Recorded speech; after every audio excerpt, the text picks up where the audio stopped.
Pan dwi'n dweud y Bala, beth sy'n dod i'ch meddwl chi? Yr eisteddfodau gorau? Pubs? Josgins? Deinasoriaid? Wel, same difference, os yna reina chi ddweud. Ond na, pan dwi'n dweud deinasoriaid, dwi ddim yn sôn am y backward thinking hillbillies sydd yn licio yfed a cwffio efo'r backward thinking hillbillies o Llanrwst. O, na. Mae'r deinasoriaid dwi'n sôn amdanyn nhw yn deinasoriaid go iawn. Yn Llyn Tegid yn y Bala, mae'r gwiniaid yn byw. Pysgod bach sydd mond i'w darganfod yn y Bala drwy'r byd i gyd. A maen nhw'n basically deinasoriaid. Wel, oce. Mae'r gwiniaid yn y Bala ers 10,000 o flynyddoedd. Ar ôl iddynt cael ei dal yno mewn rhewlifiad yn ystod yr oes Iâ Ddwytha. Ond be os gafodd rhywbeth arall i ddal yn Llyn Tegid gan rhewlifiad hefyd? Wel, mae sawl un yn credu ei bod wedi gweld rhywbeth rhyfedd yn nyfroedd dynion Llyn Tegid. Tegi. Mae pobl wedi gweld pethau sy'n edrych o crocodile 8 i 12 troedfedd, creadur anhysbys 10 troedfedd gyda gwddw hir, ac un creadur mawr humpbacked mewn ewyn a swigod. Mae digon o le i guddio yn y llyn am ei fod yn 40 metr a mwy yn ei bwynt dyfna, ac mae silffoedd, pocedi aer a cogefau cudd yn ymestyn ymhell i mewn i'r tir ar bob ochr o'r llyn. Yn 1995, daeth cwmni teledu o Japan a llong danfor fychan i Llyn Tegid i chwilio am tegi yr anghenfil, ac wrth blymio yn y mini-submarine, fe wnaethon nhw ddal gwrthrych mawr anhysbys yn symud yn gyflym ar waelod y llyn ar ei hoffer sonar. Doedden nhw methu esbonio beth oedd y gwrthrych yma.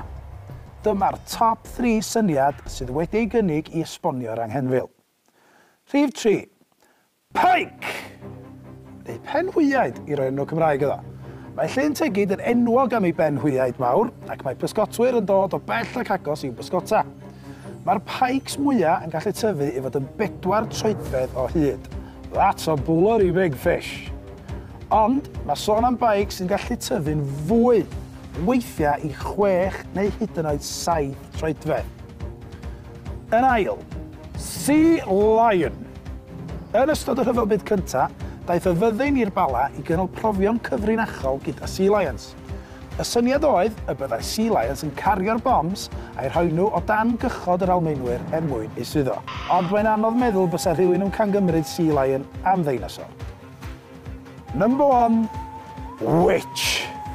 O ia, mae yna fwy o bwysau tu ôl i'r theori a'r stori yma a Mari Berllan-Bitzer na'r un theori arall, ac mae enw hi wedi bod yn gysylltiedig ar anghenfil yn Llyn Tegid ers y cychwyn cyntaf.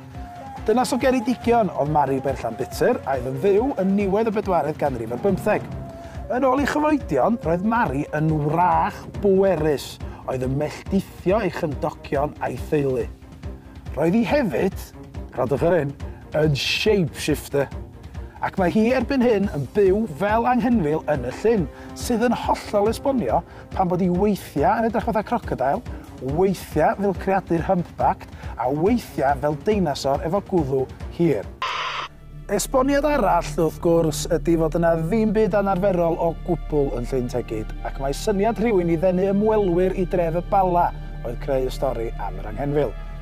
Ond dwi'n eitha siŵr bod ni wedi dibyncio'r theori ridiculous yna heddiw. Gwrach, dio. Gadewch i ni wybod beth ydych chi'n meddwl. Diolch fawr am chymwylio a cofiwch, cadwch eich llygaid ar agor a pheidiwch â thrystio neb. Wa.